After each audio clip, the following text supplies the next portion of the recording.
Nos complace una vez más seguir con este ciclo Diálogos sobre Sociedades Abiertas, una colaboración del Ministerio de Asuntos Exteriores y de Casa Árabe que tiene como objetivo hablar y explorar una serie de cuestiones y interrogantes que están realmente en el corazón no solo de Europa, sino de este Mediterráneo que compartimos ambas orillas. La sesión anterior también estaba, digamos, vinculada con el tema del Islam. Hemos tenido a lo largo de este ciclo una serie de temas recurrentes, como pueden ser las migraciones, como pueden ser la identidad, y nos parecía, digamos, útil también hablar de algo que posiblemente no se conoce tanto, como son estas corrientes liberales del Islam. Como saben, el Islam, como otras religiones, alberga múltiples corrientes, interpretaciones, y en el imaginario colectivo occidental, las dominantes parecen ser aquellas más conservadoras, más fundamentalistas, que en las últimas décadas han ganado fuerza gracias al apoyo de ciertos países del Golfo, pero gracias también a su presencia en los medios, gracias también a sus acciones sensacionalistas y muchas veces destructoras, como puede ser el caso del mal llamado Estado Islámico en Irak y Siria. Sin embargo, estas voces no son las únicas, desde luego, ni siquiera son las dominantes entre los más de 1.300 millones de musulmanes del mundo. Islamólogos como quien nos acompaña hoy, Rashid Benzine, defienden una perspectiva histórico-crítica como forma de aproximarse al Corán para tomar distancia respecto al texto sagrado, muchas veces demasiado sacralizado, vamos a decir, y poderlo abrir a interpretaciones que tomen el contexto histórico en cuenta y que puedan ser más coherentes con la vida que vivimos en la actualidad, tanto de un lado como de otro, decía yo, del Mediterráneo. En esta conferencia Casa Árabe ha querido justamente fomentar un diálogo entre Rashid Benzine y Luz Gómez, amiga de esta casa, a quienes conocen muchos de ustedes, profesora de estudios árabes e islámicos de la Universidad Autónoma de Madrid. Ellos están aquí para analizar las corrientes liberales del Islam, que suponen una alternativa o una lectura diferente a las interpretaciones más literalistas, más ahistóricas, o sea, fijadas en un pasado que para algunos es idílico y que alientan el fanatismo o el extremismo religioso. Yo simplemente estaré aquí para tomar cuenta del tiempo. Desde luego nos gustaría al final escuchar también vuestras opiniones y preguntas, pero por ahora voy a hacer una muy breve presentación de nuestros dos ponentes. Rashid Benzine es islamólogo, especialista en hermenéutica coránica y es una figura destacada del Islam liberal de habla francesa. Es investigador asociado en el Fondo Paul Ricoeur y ha sido profesor en el Instituto de Estudios Políticos de Aix-en-Provence. Entre sus publicaciones destacan Les Nouveaux Penseurs de l'Islam, los nuevos pensadores del Islam, Le Coran expliqué aux jeunes, el Corán explicado a los jóvenes, y con el autor Christian Delorme, tenemos tantas cosas que decirnos por un diálogo verdadero entre cristianos y musulmanes. También ha escrito La República, la Iglesia y el Islam. Ha también publicado y adaptado al teatro una novela epistolar, Lettres à Nur o Cartas a Nur, que tuvimos la oportunidad de ver hoy también un ensayo en colaboración con la Real Escuela Superior de Arte Dramático aquí en el Salón de Embajadores en Casa Árabe, una representación, la verdad, muy emotiva, muy interesante, que esperemos poderla volver a hacer más adelante en un horario al que puedan asistir ustedes. Estará entonces Rashid conversando con Luz Gómez, que es profesora titular de Estudios Árabes Islámicos en la UAM. Es especialista en ideologías árabes contemporáneas. Ha publicado el Diccionario de Islam e Islamismo, que hemos presentado en Casa Árabe hace muy poco, entre la Sharia y la Jihad, una historia intelectual del islamismo, y Marxismo, Islam e Islamismo, el proyecto de Adil Hussein. En 2012, Luz obtuvo el Premio Nacional de Traducción también por su versión de En presencia de la ausencia del poeta palestino Mahmoud Darwish. Pues los dejo entonces con Luz Gómez y Rashid Benzine. Me pregunto si esta propuesta que tú haces no es una propuesta de algo que hoy, comiendo con una colega palestina en la universidad, llamaba las preocupaciones del del primer mundo. Ella, en un momento dado, cuando le hemos dicho que estábamos preocupados por tal y cual cosa de la universidad, ha dicho, esas son las preocupaciones del primer mundo. Nosotros, ella era palestina, su situación concreta es conocida, tenemos otras. Yo me pregunto si en esta propuesta que tú haces no podríamos estar incurriendo en un Islam del primer mundo.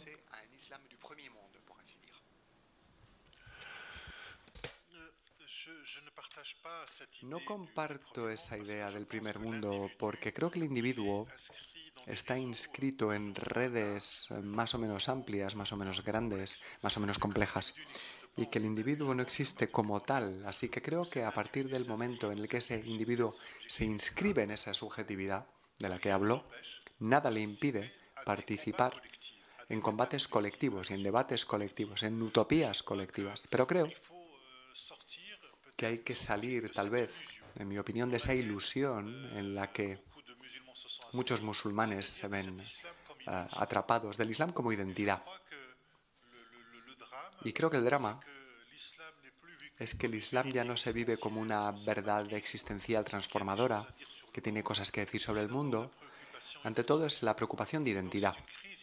Es una crisis identitaria, es una crisis de legitimidad dentro del Islam que explica que hay una necesidad que se desarrolla y que pasa por lo normativo, cómo vestir, cómo comer. Y creo que el individuo no es solo musulmán, está también inscrito en el ámbito de un país, tiene nacionalidades, participa en asociaciones en el país, en universidades, en combates.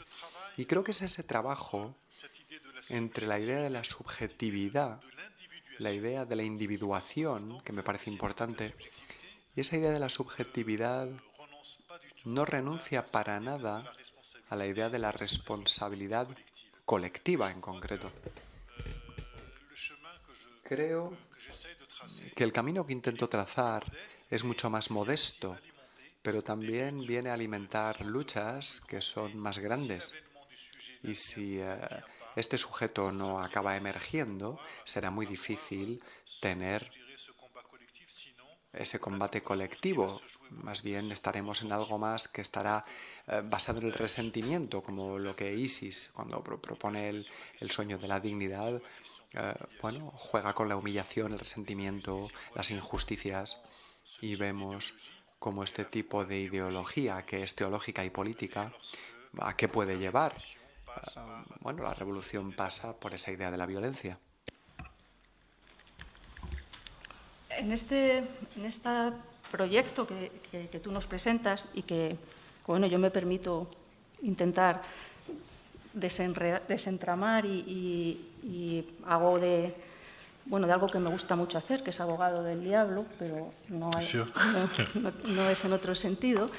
Yo me pregunto qué lugar tiene, qué espacio queda para las luchas, las demandas, las reivindicaciones que también históricamente han aunado a los musulmanes, más allá de la identidad como musulmanes, y que tiene que ver con los derechos humanos, por ejemplo, con la igualdad de género, con el papel que tienen las minorías, cómo desde este proyecto del individuo se puede también incorporar o recuperar o vehicular estas cuestiones que han sido fundamentales no para estas corrientes del Islam que tú mencionabas, para los salafistas, los yihadistas, pero sí para otros grupos que han militado en la izquierda islámica, como pueda ser el grupo de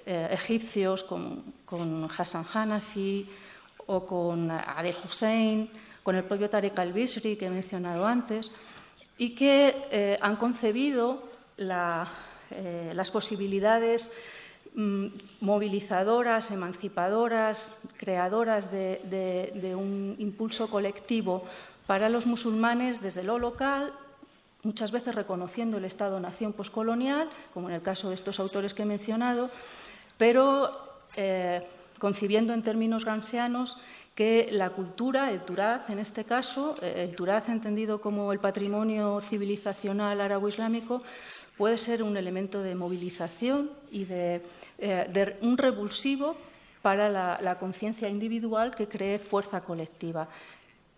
¿Qué papel queda para esta historia, que también es una historia del Islam contestatario y no tradicionalista, ni tampoco el otro Islam, el Islam de la violencia?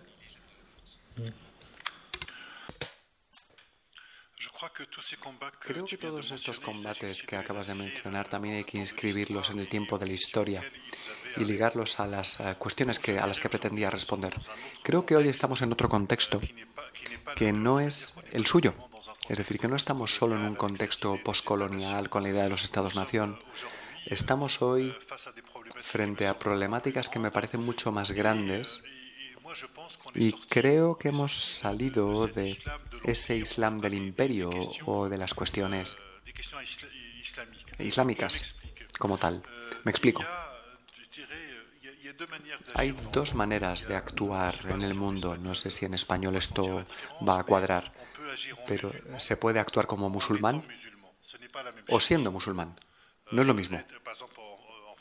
En Francia, por ejemplo, se puede actuar como cristiano o en calidad de cristiano, y no es lo mismo, hay un matiz. Actuar como cristiano significa que todas las problemáticas se traen al interior del campo de la cristiandad y se parte del principio de, bueno, si dentro de la cristiandad hay una posibilidad de que el cristianismo tenga cosas por decir. Eso es una cosa. Y luego, el hecho de actuar en calidad de cristiano es que uno se ve movido por una serie de valores que vienen del propio patrimonio y, bueno, nos llevan a otros valores, al encuentro de otros valores que son diferentes, que no vienen de la misma confesión, pero que se comparten.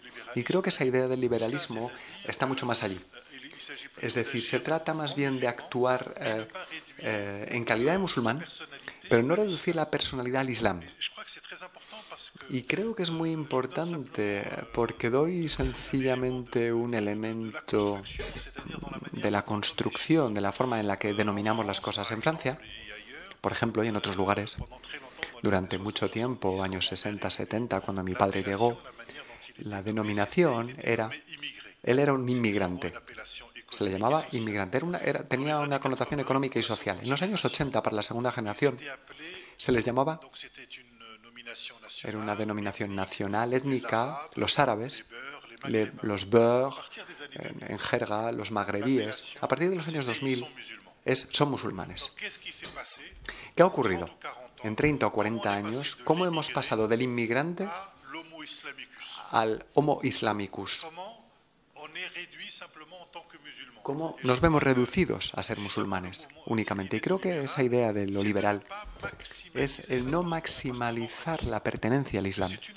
Es decir, que es una pertenencia entre otras, como puede haber otras fuentes de las que podemos beber. Y luego está esa idea de que lo liberal, a partir de las fuentes de las que dispone, está también ahí para plantear un cierto número de preguntas, alimentar una reflexión. Y no creo mucho en esa idea de una respuesta religiosa. Creo mucho más en el hecho de que españoles de confesión musulmana, por ejemplo, participen en asociaciones políticas locales en las que, con lo que son, van a poder aportar algo. Es mucho más el modelo que defiendo, mucho más que un modelo que sería musulmán y que defendería elementos de la justicia a partir del Islam. Yo no me inscribo en ello, otros sí, porque piensan que dentro de los textos hay respuestas. Yo creo que los textos plantean más interrogantes de lo que dan respuestas, pero es mi forma de verlo.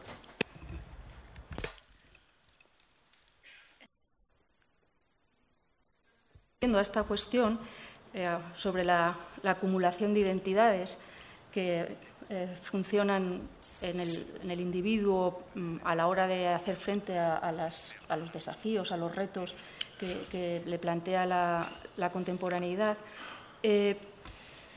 Me estaba acordando también de una cuestión que aquí en España, pero creo que en el mundo en general, pero sobre todo aquí en España es especialmente candente, en el sentido de cuáles son los estratos de la identidad y cómo en un momento determinado puede primar unos sobre otros hasta el punto de transformarse en un motivo comunitario y no individual, por seguir con mi crítica a la cuestión del individuo y la subjetividad. Y te voy a decir el ejemplo que yo estaba pensando y que tiene que ver con el feminismo y la conciencia de género entre las mujeres españolas. Este movimiento ha sido transversal, más allá de militancias políticas concretas, ha sido intergeneracional, ha convocado a mujeres del campo y de la ciudad, ha intentado, a veces con no demasiado éxito, pero sí, por lo menos está empezando a andarse el camino, a incorporar a todas, a todas las personas racializadas, las que no son como yo, blanca, de origen europeo, familia cristiana, bien asentada en la universidad, con mi sueldo todos los meses. Pero por encima de todo eso, esta otra identidad, la identidad de género, ha permitido una reivindicación colectiva que ha estado muy presente en los programas electorales de las últimas semanas, por ejemplo. Yo te pregunto, en este mismo sentido, a partir del Islam, en esta propuesta que tú nos haces, el Islam no podría tener ese papel.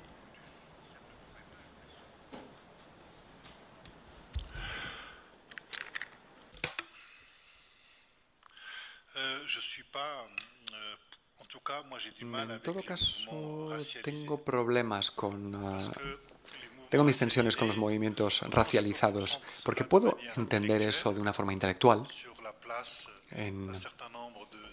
digamos, poniéndome en el lugar de un cierto número de minorías, en la expresión, en el espacio público.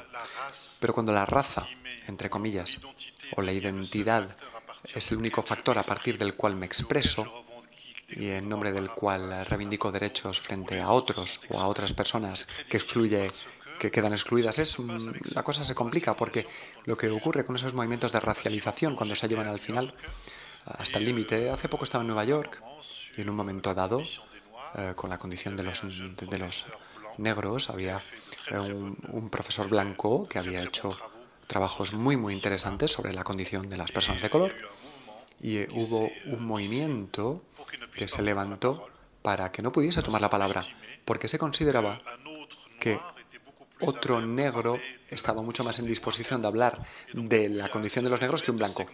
Por lo tanto, está ese fenómeno de segmentación. Creo mucho más en la idea de, a partir de nuestras pertenencias diversas, qué es lo que podemos aportar a lo común, al bien común. Lo que me interesa es más el bien común, más que esa idea de la parcialización en un espacio mediático político para escuchar reivindicaciones. En Francia estamos en un contexto de crisis, en concreto de representación y de representatividad, con cierto número de luchas. Por ejemplo, durante los años 80 había luchas antirracistas, había un fenómeno, era algo transversal, que funcionaba. Ahora lo que ocurre es que vemos el peligro de que los musulmanes defienden la islamofobia, los judíos el antisemitismo, los homosexuales defienden todas las luchas contra la homofobia, y ya no somos capaces de tener algo que sea transversal.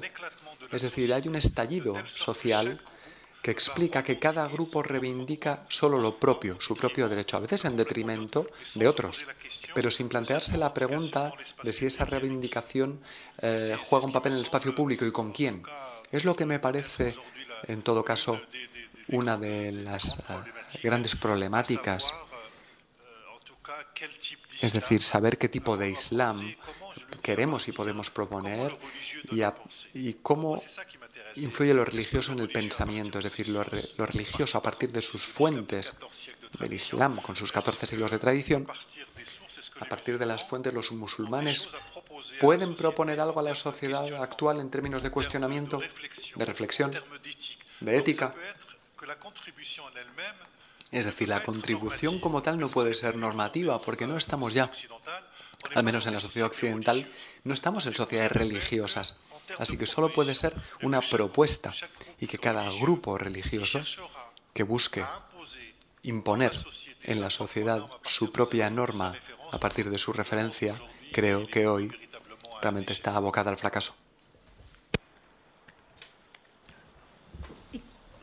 ¿Tú crees que en este Islam liberal o en este Islam de los musulmanes, más bien, ¿no? Un Islam de musulmanes liberales, ¿crees que tendría cabida, habría una línea de hermenéutica coránica, pero también de propuesta de lectura histórica y de intervención social propia y específica de las mujeres?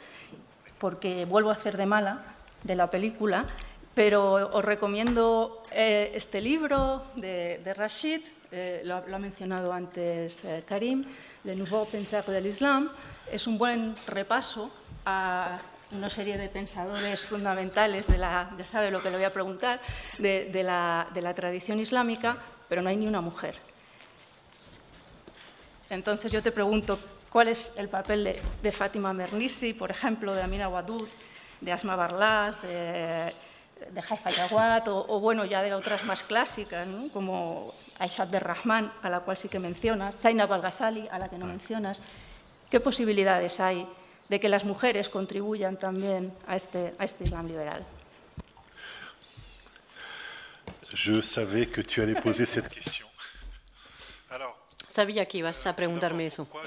Bueno, ¿por qué he elegido primero no poner estas mujeres? Había trabajado sobre todas estas autoras, estas mujeres. La mujer de Amina y Julia a principios del siglo XX. Porque con Amina Wadud, por ejemplo, se inspiraba del señor Hasman, y la mayoría de las mujeres que he conocido se inspiraban de ciertos hombres de los que yo hablaba. El señor Abu Zahid, que habla de la condición de las mujeres, por ejemplo. Yo pensé, no voy a hacerlo por esta razón y también por otro motivo. Es que tenía que haber hecho una obra entera dedicada a estas mujeres sobre las cuestiones que ellas planteaban. Entonces no quería en mi libro solo mencionar a una mujer para decir, veis, lo he hecho bien, ¿no? He mencionado a una mujer. Yo creo que eso necesita otro tipo de trabajo.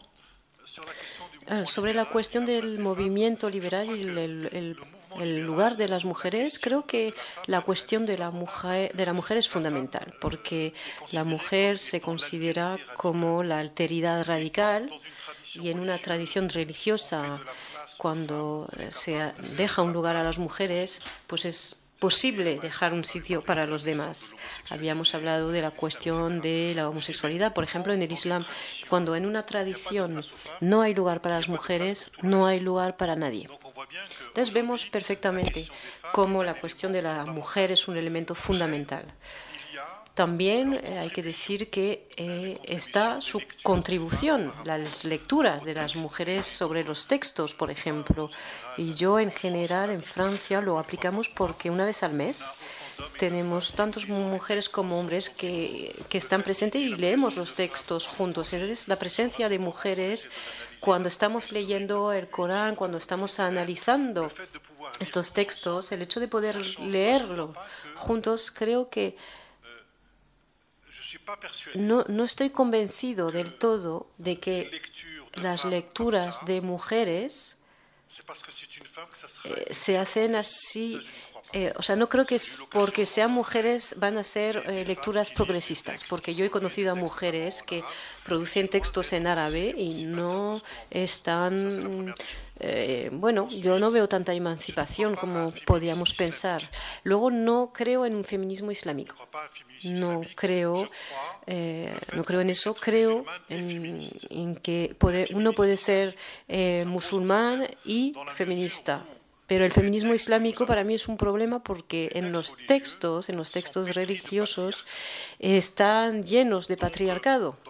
Entonces, en la lectura de algunas feministas, cuando ponemos el adjetivo de feminista al profeta o diciendo que el Corán habría mejorado de algunas mujeres en comparación con lo que había antes, el problema es que desde un punto de vista histórico, el Corán es el único texto en árabe que tenemos de los siglos anteriores. Entonces, todo lo que nos va a decir la tradición musulmana sobre el primer contexto del Corán se ha elaborado dos siglos después, con una retroproyección hacia el pasado. Entonces, creo que no deberían de ser lecturas con una apología para decir que la noción de igualdad ya estaba, cuando las ciencias sociales muestran que solo hay regímenes de igualdad a través de la historia y que el concepto de igualdad hace 60, 70 años en España, este concepto no es el mismo que el de hoy. Entonces, la noción de igualdad no es una cuestión que se plantea en el siglo VII, es un anacronismo. Y creo que en algún momento, en la cuestión de la hermenéutica, no hay que pensar que el texto os va a dar la respuesta. El texto contesta a preguntas, entonces hay que saber cuáles son las preguntas que están detrás del texto.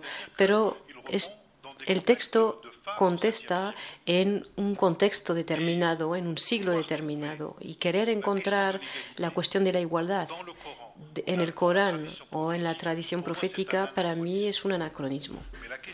Pero la pregunta que se deben hacer las feministas y las musulmanas es decir, este texto se ha leído de esta forma a través de la historia. ¿Y nosotras qué queremos hacer de estas lecturas? Porque pertenecen al texto.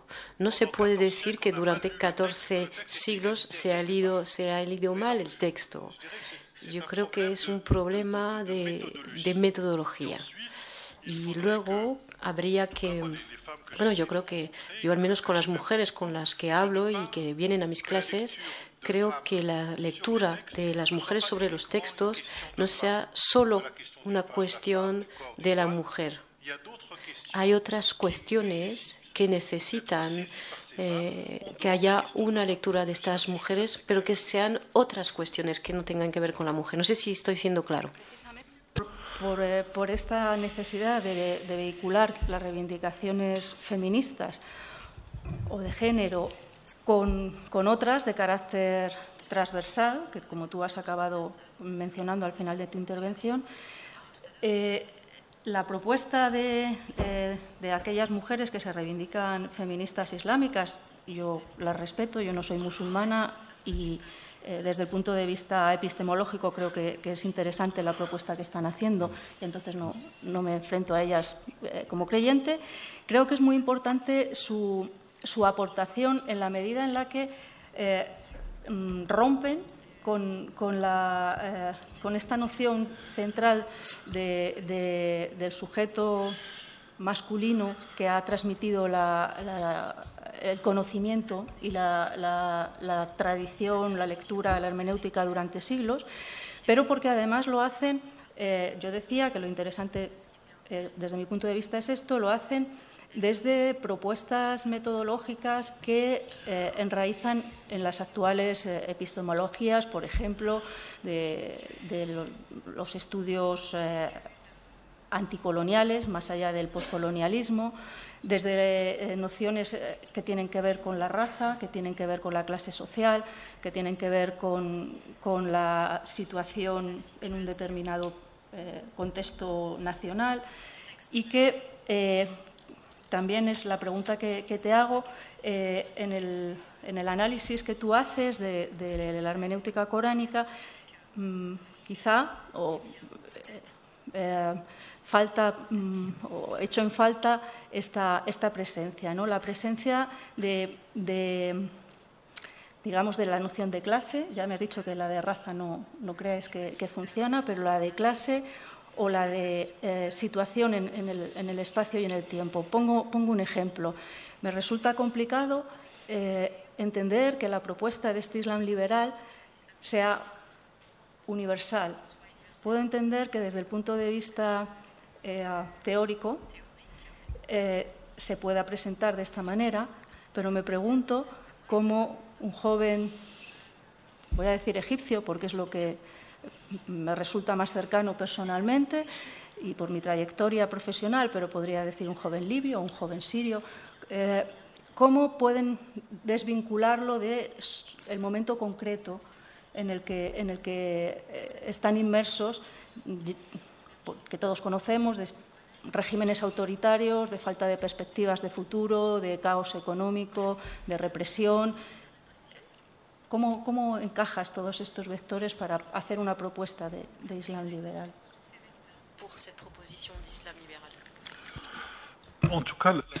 Bueno, yo creo que la cuestión del Islam liberal, y porque yo creo que la hermenéutica supone la condición histórica del sujeto.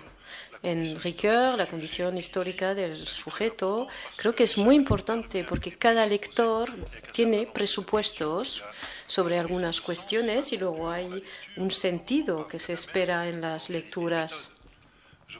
Y yo creo que precisamente esta cuestión de la hermenéutica es fundamental porque tenemos todos unos presupuestos. No leemos un texto virgen, sin ninguna interpretación. Cuando hablamos del Corán, por ejemplo, con ciertos autores que se inscriben en la vena en los años 40, Mohamed Jarrafá, sobre el relato del Corán, que él mismo se inscribe sobre la tradición de principios de siglo, creo que hay una tendencia dentro de Egipto también con Mohamed Abdu hasta Rashid Reda, un Islam más liberal, hasta el señor Abu Zaid, incluso Gamel al-Banna. Está este movimiento liberal que existe dentro del Islam. Simplemente este movimiento se vive más en la conciencia, la subjetividad de la gente, más que como una reivindicación de asociación. Y yo creo que los valores liberales, yo soy de origen marroquí y los encontramos también. La gente ya está impregnada de estos valores. Y yo creo que el Islam como religión, en la manera en la que se ha construido, cuando uno abre el Corán vemos las referencias bíblicas que son numerosas. Entonces, el Corán no es un texto aislado, como si no debiera nada a lo que le ha precedido. Se inscribe en un contexto, en una historia. Está presente la Biblia hebraica, los evangelios, etcétera. Entonces, creo que el Corán trabaja con todos estos materiales. Y luego lo importante es que en la manera con la que el pensamiento islámico se ha desarrollado, pues ha ido cogiendo de otras culturas. El Islam puro químicamente no existe. Cuando hablas con españoles que son de origen marroquí, etcétera, pues también son muy occidentales en su manera de leer el texto. También tiene que ver con la trayectoria histórica, por ejemplo, haber estudiado la teología católica, en mi caso, los textos judíos. También esta trayectoria me permite hacer estas propuestas, pero no son propuestas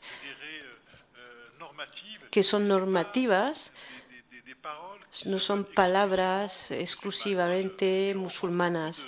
Yo hablo mucho con mujeres jóvenes que, bueno, son feministas musulmanas y que se basan en referencias de textos. Creo que hay un problema epistemológico porque el método no tengo tiempo para entrar en detalle, pero hay un problema de metodología para poder leer estos textos, porque se leen a través de la tradición y se selecciona dentro de la tradición lo que uno quiere. Entonces, yo creo para mí me plantea un problema esta metodología. Y luego esperar de estos textos que nos vayan liberando de algunos elementos, creo que es darle demasiado. Lo que no hay que olvidarse es que la norma es siempre una construcción histórica. La norma no está en el texto, pero hay muchos movimientos que piensan que la norma está en el texto. Entonces, decir que el texto es normativo ya le vamos dando cada vez más fuerza. La obesidad de la religión se basa en eso. Entonces, es como querer encontrar las respuestas a los problemas contemporáneos a partir de los textos religiosos. Y al hacer eso, se refuerza el discurso religioso, se refuerza también los que tienen el saber religioso. Barmen Ahrun, que es uno de mis maestros, y cuando había unas mujeres que iban a verle para hablar sobre estas cuestiones del feminismo islámico, decía, si queréis vuestra emancipación, buscarla fuera de los textos. Porque entrar en los textos es como entrar en una lucha que es difícil. Yo he escrito un libro con una mujer rabina, con Delphine Orvilleur, y hablando de esta cuestión del liberal, pues yo creo que son cuestiones que van a necesitar mucho tiempo, pero el enfoque de Delphine Orvilleur es que ella no embellece el texto ni el pasado.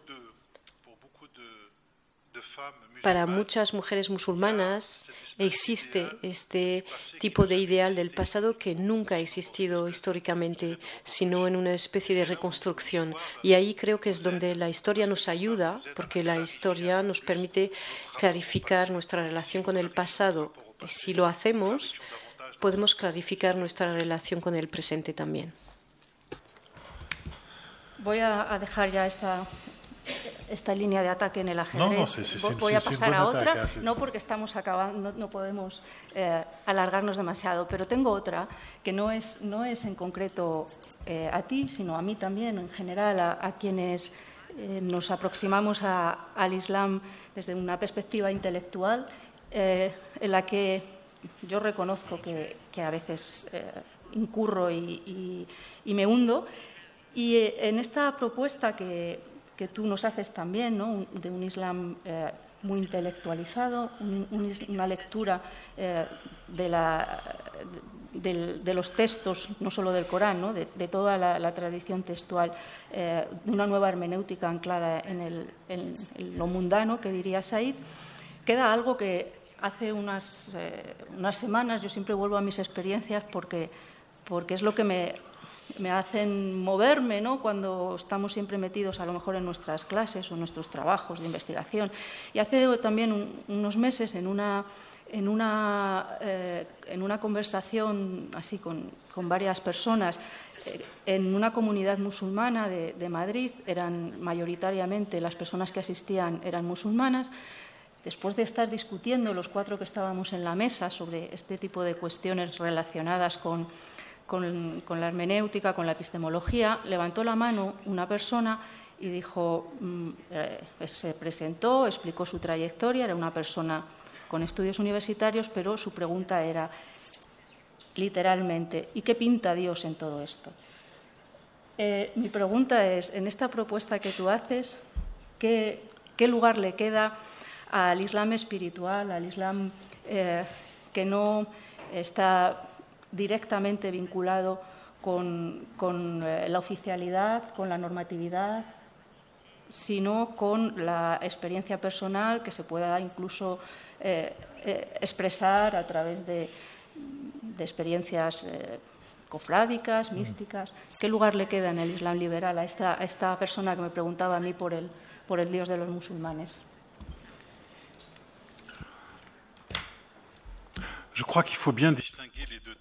Creo que hay que distinguir 2 tiempos. El tiempo de la investigación, cuando hablamos de metodología, epistemología, de trabajo intelectual, Y es importante que haya una disciplina, un estudio. Dios está como en suspenso, ¿no? Es una hipoquea. Entonces hay un trabajo que entregar y creo que hay unos criterios ahí. Este trabajo es importante y es muy útil. Y es útil para los creyentes porque hay una posibilidad para ellos para que se lo apropien y que lo integren en su práctica espiritual. Y yo creo que es una forma de espiritualidad también este trabajo. Este trabajo intelectual de desconstrucción también.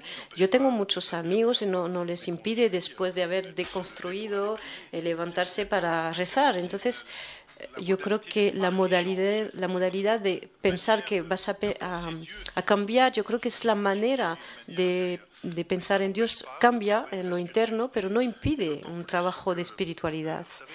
Y además el Corán es un texto que se va diciendo. Entonces yo trabajo en este texto como documento histórico, con un análisis literario. Y últimamente, en este mes de Ramadán, a veces escucho cómo se lee el Corán y me vienen otros sentidos, otra significación. Y para muchos musulmanes, oír el Corán hace visible la presencia de Dios. Aunque la gente no entienda lo que se dice, todo, a veces hay extractos jurídicos que son muy complejos. Y a veces hay un presentador que va a hablar, que va a decir estos versículos y a veces son textos que emocionan a la gente. Es un trabajo que tiene que ver con lo imaginario y para mí el trabajo de la razón no lo agota todo. Yo creo que es importante que haya emoción, intuición también, que están aquí y que están presentes en las creencias. Está claro que para mí todo lo que encuentro en mi enfoque de deconstrucción, en mi enfoque histórico, lo intento integrar en mi trabajo de creencia también. Algunos pueden decir que cuando has hecho este enfoque histórico, ¿qué es lo que te queda? Pues yo digo el camino que voy recorriendo, el camino de la fe, justo porque creer es creer a pesar de todo, a pesar de esta deconstrucción. Y es un acto de fe, yo creo, en un contexto de posmodernidad, poscrítico.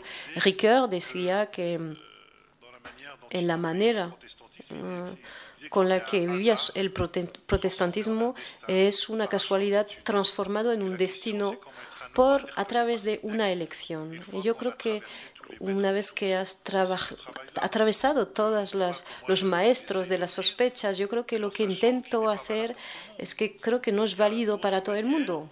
Hay muchos caminos con el que llegar. Mi madre, por ejemplo, que solo conoce algunos trozos para hacer su oración, si le empiezo a hablarle de epistemología, creo que no va a entender, pero cuando hablo en una mezquita, por ejemplo, se trata de conocer el imaginario de la gente que está aquí, qué es lo que puedo decir, qué es lo que no puedo decir.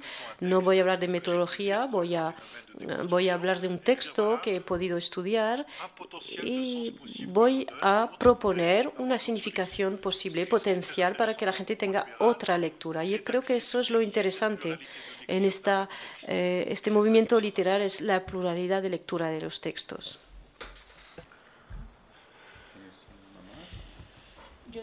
Por tener tengo más, pero cambiando totalmente de registro también. No sé si lo ha mencionado Karim, si los que estáis aquí, bueno, hablo de tú por este vicio que tenemos algunos que somos del norte, en lugar de usted.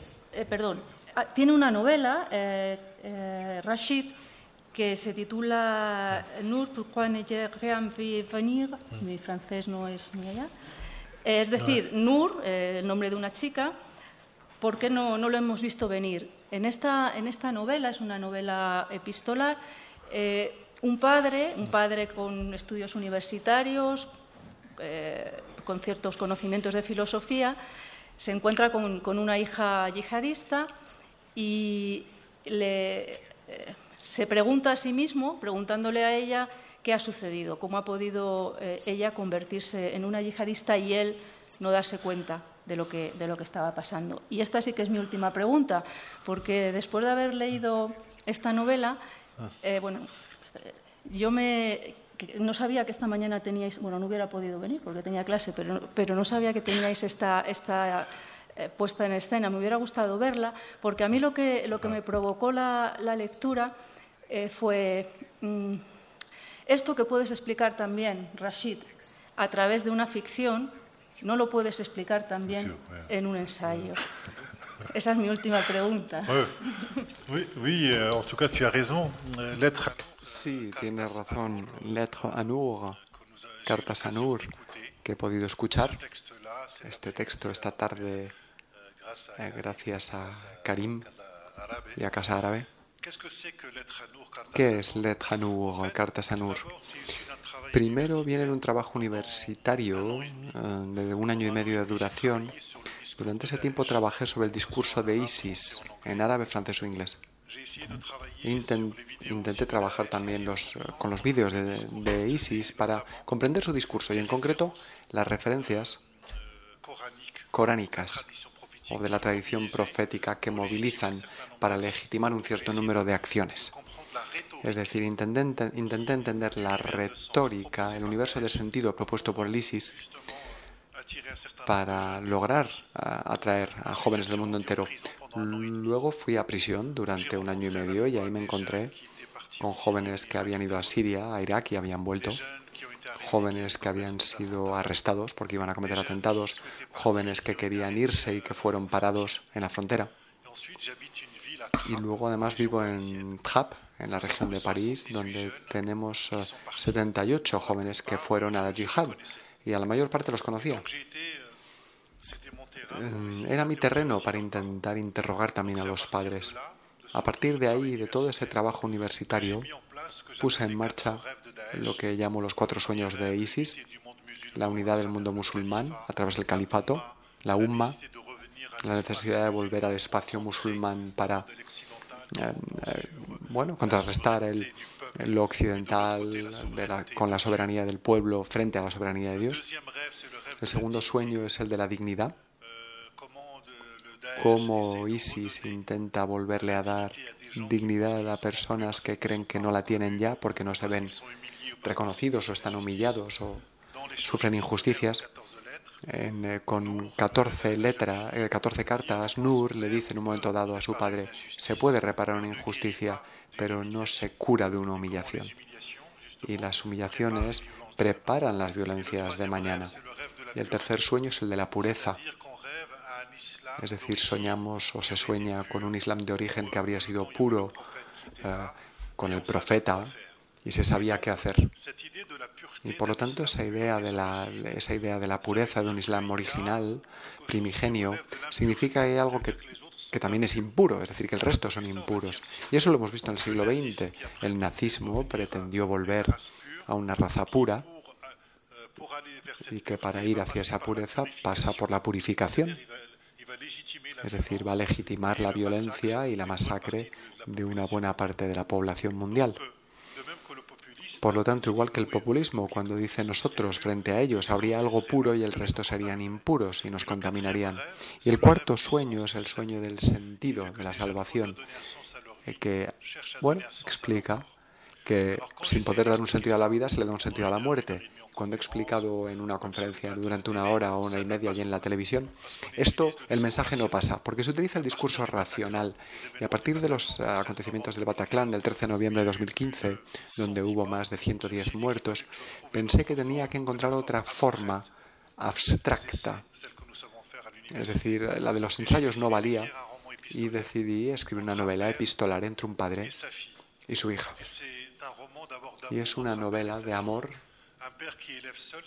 entre un padre y su hija, un padre filósofo e islamólogo que educa solo a su hija, que le ha dado todos los elementos críticos, elementos de emancipación, la libertad de las mujeres, etc. Y que un día, esa chica, en nombre de esos mismos valores, se va a unirse a Irak con su marido y se suma a la ideología de ISIS e intenta justificar ante su padre esa ideología. Y eso empieza de la siguiente forma. Querido padre, sé que esta carta va a hacerte daño y sin embargo quiero decirte que te quiero, cuánto te quiero. Querido padre, te he pedido la autorización para ver a la tía Safia. No he ido a ver a la tía. Antes de ayer llegué a Irak para unirme con mi marido. Es una correspondencia que va a durar 2 años y se oyen los argumentos del padre y los argumentos de la hija. Y ese texto, para los que les gusta el fútbol, fue interpretado por Eric Cantona durante 1 año y medio, que hizo de padre durante ese mes. Ahora está la traducción al español, ya está traducido también al italiano, en árabe, en bereber, y es bastante sorprendente que pasando por la ficción se entienden muchas veces más cosas. Hace algunos años nunca habría creído que pasando por la ficción se podría llegar, pero aparentemente la ficción tal vez es el camino más corto para llegar a la realidad, siempre que hayamos pasado por el análisis de las ciencias humanas. Pues muchísimas gracias a Luz por esta conversación que sin duda nos ha podido llevar por la trayectoria del pensamiento de Rashid Benzine. Simplemente comentar que, como ya he acordado con Rashid, este texto, esta representación de Carta Sanur, que ha sido estupenda, la vamos a intentar, repetir antes del final del verano, en un horario que sea más fácil para el público y profesores incluidos poder asistir. Yo, antes de dar la palabra al público y aprovechando esta última intervención, quisiera mencionar un libro que no he terminado de leer, pero que me parece fascinante, que se llama La Edad de la Ira, de Pankaj Mishra. No sé si lo conozcan, es un historiador indio, de origen indio, y con este título, La Edad de la Ira, ¿no? The Age of Anger en inglés, habla de cómo toda una serie de manifestaciones, como pueden ser la creación, el desarrollo de un movimiento como Daesh, pero también movimientos nacionalistas o de extrema derecha, son el resultado de justamente de una serie de promesas que la modernidad planteaba o garantizaba, y que a través de los medios parecían realmente objetivos alcanzables para la mayoría de la población, y cómo al darse cuenta de que no es justamente un territorio al que pueden entrar todos, se generan estas expresiones de odio en una forma de responder a este caos, como también lo mencionó Amin Maalouf en uno de sus últimos libros, ¿no? Le Dérèglement du Monde. Es la forma de responder al caos es con más caos, ¿no? Es con este nihilismo, con esta venganza, que en unos casos puede ser, la califica él de venganza poscolonial.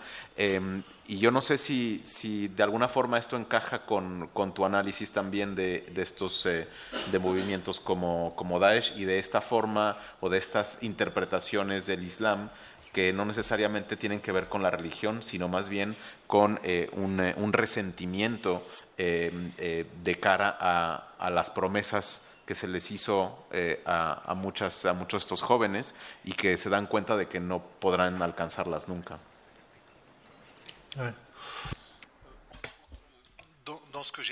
En lo que he analizado está a la vez lo religioso y lo político. Por eso he dicho que ISIS propone una revolución teológico-política. Y es cierto que en el discurso sobre el sueño de la dignidad está también la idea de restaurar algo herido, en concreto con la cuestión de la humillación. Y está claro que ISIS, haciendo esto, digamos que nos pone un espejo ante las fallas de nuestra propia sociedad, es decir, nos obliga a repensar la utopía, algunas cuestiones de la modernidad que hemos dejado, un poco de lado. Así que juega con nuestros propias lagunas y nos pone ante esa imagen. El Abbé Pierre, que es es un cura muy implicado en lo social a partir de los años 50, murió hace unos 10 años, decía que una civilización se mide por la calidad de los objetos de cólera que puede proponer a sus jóvenes. Entonces, no es porque hayamos destruido al ISIS, no hemos destruido el territorio de la mente. Es decir, esas ideas están aún ahí, de la ira, y por lo tanto, ¿qué esperanzas podemos proponer a los jóvenes? ¿Qué tipo de utopía? ¿Es el liberalismo solo? ¿Es, porcentajes de crecimiento del PIB o degradación del entorno? Es decir, se trata de un combate colectivo que no logramos todavía encontrar.